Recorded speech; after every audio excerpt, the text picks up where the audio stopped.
لیکن یہ حضرت یوسف اپنے اختیار سے نہیں کر رہے, اس میں ان کی مرضی, کر نہیں سکتے کچھ. یہاں پہ آگے چلتے ہیں ہم. پھر بالآخر ہوتے ہوتے محل میں پہنچ گئے, بکتے بکتے بادشاہ نے ملازم بنا کے رکھ لیا. بالآخر اچھا اب یوسف علیہ السلام کے اختیار میں ہے کہ اپنی نظر کی حفاظت کریں, کوئی غیر اخلاقی کام نہ کریں. اپنی عزت بچائی, بادشاہ کی زوجہ کا خیال کیا کہ بھئی جس نے مجھے گھر میں رکھا ہے میں اس کی بیوی پہ نظریں نہ ڈالوں. لیکن معاملہ کیا ہوا, الٹا ان پہ تہمت لگی. یہ کامیابی ہے ناکامی ہے؟ لیکن یہ بھی یوسف علیہ السلام کے اختیار میں نہیں. اچھا ایسے موقع پہ ہم میں سے کوئی ہوتا نا تو پتہ ہے کیا کہتا, یقیناً کسی نے کچھ کیا ہے, یقیناً کسی نے کچھ. مسئلے حل ہی نہیں ہو کے دے رہے. پہلے میں باپ کا لاڈلا تھا, کنویں میں ڈال دیا, چلو یار کنویں سے نکلا تو گھر آ جاتا, مسافر اٹھا کے لے گئے بازار میں فروخت کر دیا. لوگ میرے پاس آ کے کہتے ہیں کہ مفتی صاحب سارے کام الٹے ہو رہے ہیں, جس کاروبار میں ہاتھ ڈالو وہ کاروبار بیڑا غرق. لگتا ہے کسی نے, اور پھر روحانی ٹوپی ڈرامے سے رابطہ. روحانی عامل کو میں عامل لفظ ہی نہیں میرے منہ سے نکلتا. جو روحانی ٹوپی ڈرامے بیٹھے ہوئے ہیں نا آپ کو جن چڑیل بھوت بھگانے کے لیے, ان کے پاس جب آپ جائیں گے تو بتائیں گے فلاں نے کیا ہے, فلاں نے کیا ہے, فلاں قبرستان میں. لیکن یوسف علیہ السلام ایسا کچھ بھی نہیں سوچ رہے. ناکامیوں پہ ناکامیاں ہوتی جا رہی ہیں. تہمت اپنے آپ کو, جب انسان کوئی غلط معاذ اللہ کرے پھر تہمت لگے تو تکلیف تو وہ بھی ناکامی ہے. لیکن انسان کہتا ہے میں نے بھی تو جرم کیا ہے نا. ادھر اپنے آپ کو بچایا ہوا ہے بادشاہ کی بیوی سے, جوان ہے, بھرپور رغبت ہے, اس کے باوجود اپنے آپ کو گناہ سے بچا رہے ہیں. لیکن الزام کس پہ لگ رہا ہے؟ الٹا یوسف علیہ السلام پہ. لیکن یہ آپ کی یہ ناکامی ہے مگر آپ کے اختیار سے نہیں ہے. اس پہ بھی اللہ آپ سے ناراض, یہ اس کی علامت نہیں ہے کہ اللہ ناراض ہے آپ سے. بھئی میں کیا کر سکتا ہوں اس کے علاوہ. بالآخر بادشاہ نے یہ سوچا کہ یہ ثابت تو ہو گیا ہے کہ یہ صحیح ہے, میری بیوی غلط ہے, لیکن اگر میں نے یوسف کو سزا نہ دی تو پبلک یہ سمجھے گی کہ یوسف صحیح تھا, بیوی غلط تھی. تو پبلک کو چپ کرانے کے لیے, اپنی عزت بچانے کے لیے ان کو جیل میں ڈال دو. اب بتاؤ جیل میں جانا کامیابی ہے ناکامی؟ ترقی سے کس طرف آ رہے ہیں؟ تنزل. لیکن یہ آپ کے اپنے اختیار میں بولو نہیں. تو یوسف علیہ السلام بالآخر کہاں چلے گئے؟ جیل میں. یہ کامیابی ہے ناکامی؟ لیکن یہ کس کی طرف سے؟ یہاں ٹینشن میں نہیں آ رہے وہ. ہم ناکام بھی اپنی حماقتوں سے, اور پھر ٹینشن میں بھی اتنی آتے ہیں جیسے اللہ نے ہمیں یہ مصیبت میں ڈالا ہو. اور پھر اس کا علاج بھی یہ نہیں کہ جس کی وجہ سے ناکامی ہوئی ہے اس وجہ کو دور کرو, نہ نہ نہ, اس کا حل وظیفوں میں روحانی علاج میں تلاش کر رہے ہوتے ہیں. کوئی نفسیاتی ڈاکٹر کے پاس بھاگ رہا ہے, کوئی سائیکیٹرک کے پاس جا رہا ہے, میری ڈپریشن ختم کرو. سائیکیٹرک اپنے بڑے والے ڈاکٹر کے پاس جا رہا ہوتا ہے اپنی ڈپریشن. میرے پاس تو سائیکیٹرک بھی آتے ہیں, نفسیاتی ڈاکٹر بھی آتے ہیں, وہ کہتے ہیں یار ہم خود ڈپریشن میں, وہ اپنے سے بڑے ڈاکٹر کو اپنی ڈپریشن کا علاج کروا رہے ہوتے ہیں. میں نے خود دیکھا ہے. تو یوسف علیہ السلام مستقل کس میں؟ ٹینشنوں میں. لیکن ڈپریشن کے پیشنٹ نہیں بن رہے. کیوں بھائی؟ یہ کس کی طرف سے؟ اللہ کی طرف سے. بس جو اللہ کی طرف سے, اللہ ناکامی کے نقشوں میں کامیابی پیدا کر سکتا ہے. یہ چیز گورے کے پاس نہیں ہے. گورے کی کامیابی آپ کو نظر آتی ہے, ان کے ناکام لوگ مارکیٹ میں نہیں آتے. ان کے جو ناکام لوگ جب آپ جا کے دیکھو تو وہ خودکشیاں کرتے ہیں. یہ جو کہتے ہیں نا کامیاب لوگوں کی 7 علامتیں, جو یہ علامتیں گوروں نے کتابیں بڑی زبردست لکھی ہوئی ہیں جس میں یہ علامتیں وہ کامیاب ہو جائے گا, تو وہ ان لوگوں کی مثالیں ہوتی ہیں جنہوں نے وہ کام کر کے کامیاب ہوئے. بہت سے ایسے ہوتے ہیں ان سے ڈبل کر کے بھی ناکام ہوئے ہوتے ہیں, کیونکہ کامیابی ناکامی کے اسباب آپ کے ہاتھ میں ہیں, نتیجہ اللہ نے کسی کے ہاتھ میں نہیں رکھا. آپ اسباب اختیار کر سکتے ہو, دولت کے, صحت کے, کامیابی کے, ہوگے بھی کہ نہیں ہوگے یہ آپ کو معلوم نہیں ہے. یہ نہیں ہو سکتا, یہ آپ کے ہاتھ میں ہی نہیں ہے. تو اس میں یہی ہے کہ بھائی اللہ نے جیسا کرنا تھا ویسا کیا ہے, بس اللہ ایسا ہی چلائے گا ہمیں, یہی ناکامی ہی کامیابی ہے ہماری. تو یوسف علیہ السلام ان تمام ٹینشنوں سے گزر رہے ہیں, مگر نہ ڈپریشن میں جا رہے ہیں, نہ روحانی علاج کی فکر, نہ جن چڑیل بھوت بھگانے کی فکر, نہ یہ کہ میرے بھائیوں نے کچھ کر دیا ہے میرے اوپر, کچھ بھی نہیں. اور پھر بالآخر اس کے بعد جب ایک خواب کی تعبیر بتاتے ہیں اور رہائی کا امکان بن جاتا ہے. خواب کی تعبیر بتائی, وہ تعبیر سچی نکلی, اس کو یوسف علیہ السلام نے کہا جا کے بادشاہ سے کہنا میرا تذکرہ کرنا تاکہ مجھے یہاں سے نکالے. اب دیکھو یوسف علیہ السلام کے پاس کامیابی کا ایک آپشن آیا, اس کو انہوں نے ضائع نہیں کیا. یہ نہیں کیا کہ میں جیل میں بیٹھا ہوں, اللہ ہی بس نکالے گا مجھے, تو جب نکالنا ہوگا نکال دے گا. نہیں آ رہی بات, میرا خیال ہے جب اللہ نے نکالنا ہوگا, جو اللہ جیل لا سکتا ہے وہ نکال نہیں سکتا, تو مجھے بادشاہ سے سفارش کرانے کی کیا ضرورت ہے بھائی. ایک موقع ملا نا یوسف علیہ السلام کو, پورا واقعہ تو آپ کو معلوم ہے نا. 2 بندوں کو یوسف علیہ السلام نے خواب کی تعبیر بتائی, ایک کو بتائی تجھے لٹکا دیا جائے گا پھانسی پہ, دوسرے کو بتایا تو کیس سے بری ہو جائے گا, بادشاہ کو تو شراب پلایا کرے گا. یہ یوسف علیہ السلام نے تعبیر بتائی. پھر یوسف علیہ السلام نے بتایا جب تو رہا ہو کے جانا تو بادشاہ کے سامنے میرا تذکرہ کرنا کہ ایک قیدی ہے جسے آپ جیل میں ڈال کے بھول گئے ہو, بہت پرانا قصہ ہو گیا, تیری بیوی پہ تہمت لگی تھی, اب لوگ بھول چکے ہیں, اب تو مجھے نکالو. یہاں کامیابی کا ایک موقع یوسف علیہ السلام کے پاس آیا, مگر انہوں نے وہ ضائع ہونے نہیں دیا. اس موقع پہ یہ نہیں کہ مجھے اللہ پہ توکل ہے, میں مخلوق کے سامنے سفارش نہیں کروں گا, میں بادشاہ سے نہیں کہوں گا جس اللہ نے اب تک مجھے یہاں جیل میں رکھا ہے جب اس نے نکالنا ہوگا نکال دے گا. نا نا نا نا, جو آپ کے اختیار میں ہے اس سے آپ نے پیچھے نہیں ہٹنا. موقع ملا, بات بادشاہ تک پہنچائی جا سکتی ہے. لیکن ہوا کیا, جب وہ جس کو خواب کی تعبیر بتائی تھی وہ رہا ہو گیا تو فَأَنْسَاهُ الشَّيْطَانُ ذِكْرَ رَبِّهِ, وہ کمبخت یوسف علیہ السلام کا تذکرہ کرنا بھول گیا. دوبارہ کیا ہو گئے, مزید ایک ناکامی. لو بھائی, فَلَبِثَ فِي السِّجْنِ بِضْعَ سِنِينَ, مزید کئی چند سال تک جیل کے اندر. کتنی ٹینشن کی بات ہے نا یہ. اب آپ بتاؤ, یہ تو اور زیادہ ٹینشن کی بات ہے یا نہیں؟ ہم ہوتے تو فوراً کیا کہ یار یقیناً کسی نے کچھ کیا ہے, یہ تو کالا علم ہی لگ رہا ہے بھائی, بالکل کالا علم لگ رہا ہے, یہ سارے کام کیا ہو رہے ہیں الٹا. لیکن ایک بات یوسف علیہ السلام کی زبان سے مایوسی کی نہیں نکل رہی, بس جو میرے بس میں ہے وہ میں کروں گا, جو میرے بس میں نہیں اس پہ کیا کرنا ہے, صبر. بس یہ لائف اسٹائل ہونا چاہیے انسان کا. جو چیز آپ کے اختیار میں ہے اس میں سستی نہ کریں, جو اختیار میں نہیں ہے اس پہ ٹینشن نہ لیں, سب اللہ کی طرف سے, اور امید رکھیں اللہ انہی ناکامیوں میں کیا پیدا کرے گا, کامیابی. سب اللہ کے ہاتھ میں ہے, ہمارے یہاں سب الٹا ہو رہا ہے. تو خیر یوسف علیہ السلام وہ بندہ بھی بھول گیا, صبر کر کے بیٹھے ہیں بھائی, اب کیا کریں, بس یہیں رہتے ہیں. لیکن اللہ غیب سے مدد کر رہا ہے. بادشاہ کو خواب آ گیا. جب بادشاہ کو خواب آیا ہے اس نے لوگوں کو جمع کیا اور پوچھا, یا ایھا الملأ افتونی فی رؤیایا ان کنتم للرؤیا تعبرون, مجھے میرے خواب کی تعبیر بتاؤ. 7 موٹی گائیں 7 پتلی گایوں کو کھا رہی ہیں, اور 7 گندم کے سبز خوشے سوکھے خوشوں کو کھا رہے ہیں. یوسف علیہ السلام وہ جیل میں, وہ بندہ کیا ہو گیا, بھول گیا.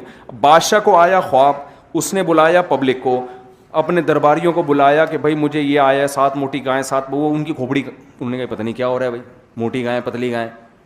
تو انہوں نے کہا کہ اضغاث احلام, پراگندہ خیالات ہیں. بادشاہ سلامت, آپ دن بھر سلطنت کی فکر میں ٹینشنوں میں سوتے ہیں تو ٹینشنیں ہی خواب میں آئیں گی. موٹی پتلی گائیں. وما کننا, وہ کیا ہے, وما نحن بتأویل الاحلام بعالمین, اس طرح کے خوابوں کی تعبیریں ہمیں نہیں آتی. یہ کوئی خواب ہی نہیں ہے, بیکار سی بات ہے. کوئی خواب آیا ہوتا تو ہم ضرور بتاتے. اب یہ نہیں کہہ رہے کہ بھائی ہمیں نہیں پتا, ہم نہیں بتا سکتے, لیکن یہ لفظ زبان سے نکالنا انسان کے لیے بڑا مشکل ہے کہ مجھے معلوم نہیں ہے. یہ انسان اپنی کم علمی کا اعتراف وہاں کرتا ہے جہاں اس کا دنیا کا نقصان ہو رہا ہو. ڈاکٹر کے سامنے مان لے گا کہ مجھے نہیں پتا, کیونکہ پتا ہے وہاں فنٹر بنے تو بیڑا غرق ہو جائے گا. جہاں دنیا کا معاملہ آ رہا ہو نا وہاں تو آدمی, ورنہ جہاں نہ ہو تو وہاں کوئی بھی نہیں مانتا کہ مجھے نہیں پتا, بھائی سب کچھ مجھے ہی پتا ہے بس. تو وہاں جو ہے نا وہ اس کو ایک دم یاد آیا کہ ابے مجھے بھی تو خواب کی تعبیر یوسف نے بتائی تھی اور بالکل صحیح نکلی تھی, تو انہی کے پاس جا کے پوچھنا چاہیے. فوراً پہنچا, بھاگتا ہوا آیا اور کہہ رہے یوسف ایھا الصدیق, اے میرے دوست. اب دیکھو اپنا مفاد ہے تو اب القابات لگا لگا کے یوسف علیہ السلام سے تعبیریں پوچھی جا رہی ہیں. یہاں سے یوسف علیہ السلام کی رہائی کا سلسلہ شروع ہوا. بالآخر یوسف علیہ السلام بادشاہ کے دربار میں پہنچے. بادشاہ کو بڑا اچھا لگا, یار زبردست تعبیر, اور یہ اچھی, اس کو لگا کہ یہ سچی تعبیر بتا رہے ہیں, اور بات چیت ہوئی. بادشاہ بڑا آپ کی ذہانت سے متاثر ہوا. بادشاہ سلامت آ گئے فارم میں. بادشاہ سلامت کس میں آ گئے؟ فارم میں آ گئے. آپ کو پتہ ہے بادشاہ جب فارم میں آ جائے نا پھر چھوٹی موٹی عطائیں بولو نا بھائی نہیں. ایک ہوتا ہے ایک فارم میں آ گیا بیچارہ, کوئی بیچارہ مزدور آدمی فارم میں آ گیا, زیادہ زیادہ آپ سے گلے ملے گا, یار آج مفتی صاحب بڑا اچھا لگا آپ سے. بیچارہ وہ یہی کر سکتا ہے, ایک سیلفی لے لے گا. ابا فارم میں آ گئے. ابا بعض دفعہ فارم میں آتے ہیں, جیب سے 500 کروڑ نکال کے دے دیا. اس سے زیادہ ابا فارم میں آنے کے بعد کچھ کرتے ہیں کہ چل بیٹا اب میں تیری دوسری بھی کرا دوں. اتنے فارم میں ابا کو پتا میرے دادا کبھی اتنے فارم میں نہیں آئے تھے, تو میں کہاں سے اتنے فارم میں آؤں. ایسا نہیں ہوتا. تو جتنا لیول بڑا ہوتا چلا جائے گا فارم میں آنے کا رزلٹ بھی اتنا ہی بڑا ہوتا. وزیر اعظم سے آپ ملے, وزیر اعظم فارم میں آ گیا, زمین لکھ کے دے دی. زرداری سے آپ ملے, زرداری صاحب کی آپ نے تعریفیں کی, زرداری خوش ہو کے فارم میں آ گئے. بھائی اب یہ نہیں ہوگا زرداری ایک 5 روپے والا لڈو نکال کے دے دے گا آپ کو. وہ کہے گا یار یہ احسن آباد کی ساری زمینیں کس کی ہیں؟ آپ کے نام. چل بھائی اسٹیل مل آدھا میرا آدھا تمہارا. وہ ایسے فارم میں آئے گا, آدھا میں نے کھا لیا آدھا آپ کھا لو. یہی ہوگا نا. تو بادشاہ لوگ جب فارم میں آتے ہیں نا تو بڑی چیز گفٹ کرتے ہیں, وہ چھوٹی موٹی چیز گفٹ نہیں کرتے. یوسف علیہ السلام نے دیکھا کہ بادشاہ کو میں نے تعبیر بتائی, مصر کو قحط سے بچا لیا, کیونکہ مصر میں قحط پڑتا تو بادشاہ کی حکومت بھی جاتی. بادشاہ کی حکومت بھی بچ گئی. ایک ایک اس میں عبرت کا سامان ہے دینداروں کے لیے. کوئی کام بھی جذبات میں نہیں آ کے کر رہے. ہونا تو یہ چاہیے تھا کہ بادشاہ جب فارم میں آتا تو فوراً اس سے کہتے کہ اپنی حکومت برطرف کر دو, مجھے حکومت میرے ہاتھ میں دے دو, یہ کرسی کسے دے دو؟ مجھے, کیونکہ تم دائرہ اسلام سے خارج ہو. وہ تو کافر بادشاہ تھا نا بھائی, وہ مسلمان تھوڑی تھا. تم کافر ہو, دائرہ اسلام سے خارج, تم اسلام قبول کر لو. ان کو پتا تھا یوسف علیہ السلام کو کہ یہ کام بادشاہ عین ممکن ہے نہ کرے, یہ بھی کروانے کا ہے بھی نہیں اس سے. یہ تمیز سے آرام سے بعد میں دیکھیں گے اس پہ. حکومت کی کرسی بھی نہیں چھوڑے گا یہ. بادشاہ لوگ دنیا چھوڑ دیتے ہیں, حکومت نہیں چھوڑتے. کوئی بات نہیں, گورنمنٹ تمہاری رہے گی. بادشاہ جب فارم میں آئے نا, یوسف علیہ السلام سے کہا کہ بھائی آپ کے ہمارے پاس ایک زبردست اب ٹھکانہ ملے گا آپ کو. تو مطلب اس کا یہی تھا کہ اب آپ کو کیا چاہیے. تو یوسف علیہ السلام کو اب ترقی کا موقع ملا. آئی بات سمجھ میں؟ ہم کہتے تو دائرہ اسلام سے خارج ہے, تو بت پرستی چھوڑ دے. لیکن نہیں, حکمت کے ساتھ, مصلحت کے ساتھ. یار کام وہ کرو جو ایکسیپٹیبل ہو, بات وہ کرو جو قابل قبول. وہ کہتے سارے مصر کو مسلمان بنا دے. ان کو پتا تھا بھائی یہ ایکسیپٹیبل گراؤنڈ ریئلٹی کے حساب سے یہ مانا نہیں جائے گا. وہ کہہ سکتے ہیں نا میں تو پیغمبر ہوں, میں تو توحید کے لیے آیا ہوں. وہ یہ بھی کہہ سکتے تھے کہ مجھے ایک مدرسہ بنا دو. مجھے کیا بنا دو؟ مدرسہ بنا, جہاں میں بچوں کو پڑھاؤں گا. یہ بھی کہہ سکتے تھے مجھے ایک مسجد بنا دو. بھائی مسجد بھی ضروری ہے, مدرسہ بھی ضروری ہے. بادشاہ ہے, اس سے اس کے حساب سے آپ چیز مانگو. ایسی چیز مانگو کہ اس سے اونچی کوئی ہو نہیں اس وقت, لیکن وہ قابل قبول بھی ہو. بادشاہت مانگو گے نہیں ملے گی. یوسف علیہ السلام کو معلوم تھا قحط پڑنے والا ہے, اور جب قحط پڑتا ہے تو سب سے زیادہ جو ویلیو جس عہدے کی ہوتی ہے وہ وزیر خزانہ کی ہوتی ہے. سمجھ میں آ رہی ہے بات کہ نہیں آ رہی ہے؟ کیونکہ لوگ پھر بادشاہ کو بھی نہیں دیکھتے. جب ملک میں مہنگائی بڑھتی ہے تو گالیاں کس کو پڑتی ہیں؟ اصل تو جو معیشت کے ماہرین ہیں وہ ذمہ دار ہوتے ہیں نا, تم نے کیا فارمولا بنا کے گورنمنٹ کو دیا کہ بیڑا ہی غرق کروا دیا, صحیح ہے نا. تو قحط میں ملک کو چلانا جو صحیح چلا کے دکھا دے گا اگلے الیکشن میں وہی آئے گا. یوسف علیہ السلام کو پتا تھا کہ بادشاہ کو بادشاہت میں رہنے دیا جائے, مجھے وزیر خزانہ اگر بنا دیا جائے, مدرسے بھی بنیں گے, مسجدیں بھی بنیں گی, اور بادشاہت بھی میرے ہاتھ میں آئے گی, پھر جو کرنا ہوگا تسلی سے بیٹھ کے کریں گے. یہاں یوسف علیہ السلام یہ بھی نہیں کہہ رہے کہ مجھے عہدہ نہیں چاہیے, میں تو مجھے ایک چھوٹی سی خانقاہ بنا دو, چھپڑ میں بیٹھ کے اللہ اللہ کیا کروں گا, کونے میں اللہ اللہ کیا کروں گا, ایک خانقاہ کھولوں گا. نا نا نا نا نا, ابھی کامیابی کا موقع ملا ہے, تو کامیابی کی جو انتہا جس کو سمجھ رہے تھے وہ موقع اپنے ہاتھ سے جانے نہیں دیا. فوراً کہا اجعلنی علی خزائن الارض, زمین کے جو خزانے ہیں ان کا نگران مجھے بنا دیں, وہ سارے میرے ہینڈ اوور کر دیں. انی حفیظ علیم, اور یہ ایبلٹی جو قابلیت ہے وہ بھی بتائی کہ میں محافظ بھی ہوں, اس میں خیانت نہیں. وزیر خزانہ میں دو قابلیت کا ہونا ضروری ہے, ایک وہ خود خزانے کھانا نہ شروع کر دے. یوسف علیہ السلام نے کہا میں خزانوں کا محافظ ہوں, اس میں خیانت نہیں کروں گا. علیم, یہ علم بھی جانتا ہوں. ایسا نہیں ہے کہ میں نیک ہونے کی بیس پہ آپ سے وزارت مانگ رہا ہوں. نیک ہونا الگ چیز ہے, کسی عہدے کو چلانے کی صلاحیت ہونا الگ چیز. لوگ آج کل یہ بھی دیکھ رہے ہوتے ہیں کہ بندہ نیک ہے تو یہ عہدہ اس کے حوالے کر دو. او بھائی, وہ اس کے قابل بھی ہے یا نہیں ہے؟ یہ بھی ہمارے دینداروں میں ایک فالٹ پیدا ہو گیا ہے, یہ بھی ایک فالٹ پیدا ہو گیا ہے. حضرات فقہا نے لکھا ہے کہ جنگوں میں جو کمانڈر جنگ لڑنے کی صلاحیت رکھتا ہے, دشمن کی چالیں جانتا ہے, لیکن نیک نہیں ہے, اور ایک وہ شخص ہے جو نیک ہے مگر جنگوں کی صلاحیت نہیں ہے, تو جب کمانڈر بنایا جائے گا تو اس فاسق فاجر کو بنایا جائے گا, اس نیک کو نہیں بنایا جائے گا. میں سمجھا پا رہا ہوں؟ ہاں, یہ ضرور ہے کہ اس کو بھی نیک ہونا چاہیے, کوئی اچھا نہیں ہے کہ برا ہونا کوئی اچھا کام نہیں ہے, لیکن سب سے پہلے جس کام کی آپ میں صلاحیت ہی نہیں ہے, آپ کو اس کام کو نیکی کی بیس پہ آپ کے حوالے نہیں کیا جائے گا وہ.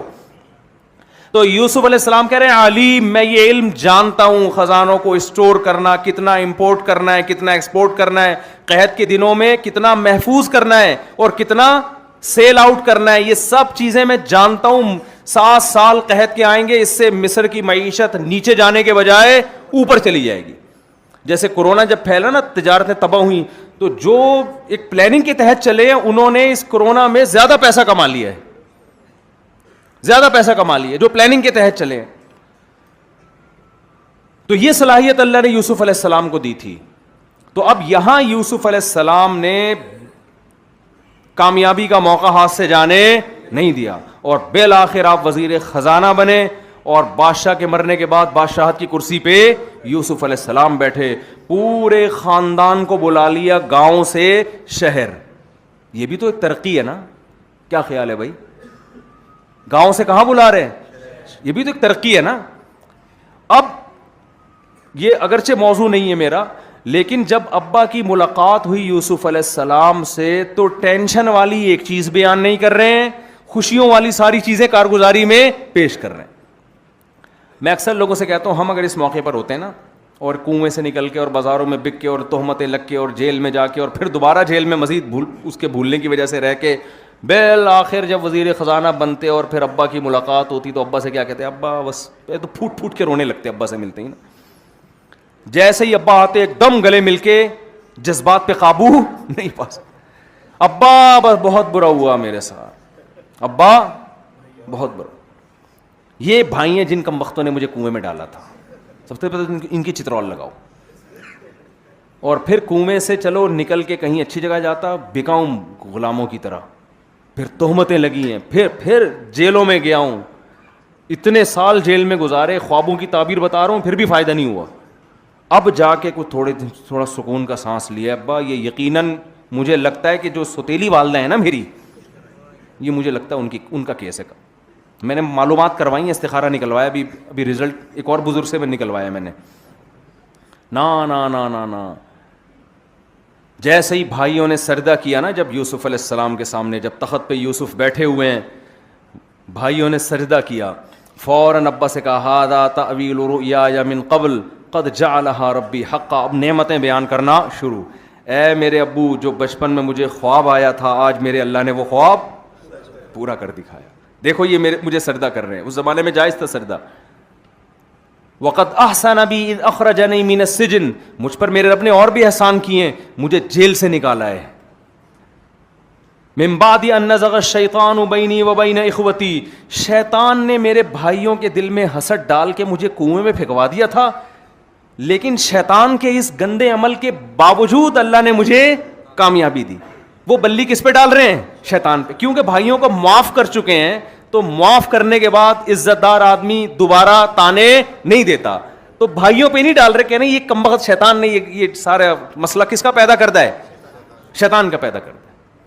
کیس ہی ختم کر دو یار, بس اب شیطان کے خلاف کون کیس کرے بھائی؟ بھائی یہ شیطان نے گڑبڑ کروا دی بھائیوں کے ساتھ. اور وجاء بکم من البدوی, اے میرے ابا آپ پر اللہ نے احسان کیا, میرے پورے خاندان پر, گاؤں کی زندگی سے کہاں لے آیا؟ شہر. کہاں لے آیا؟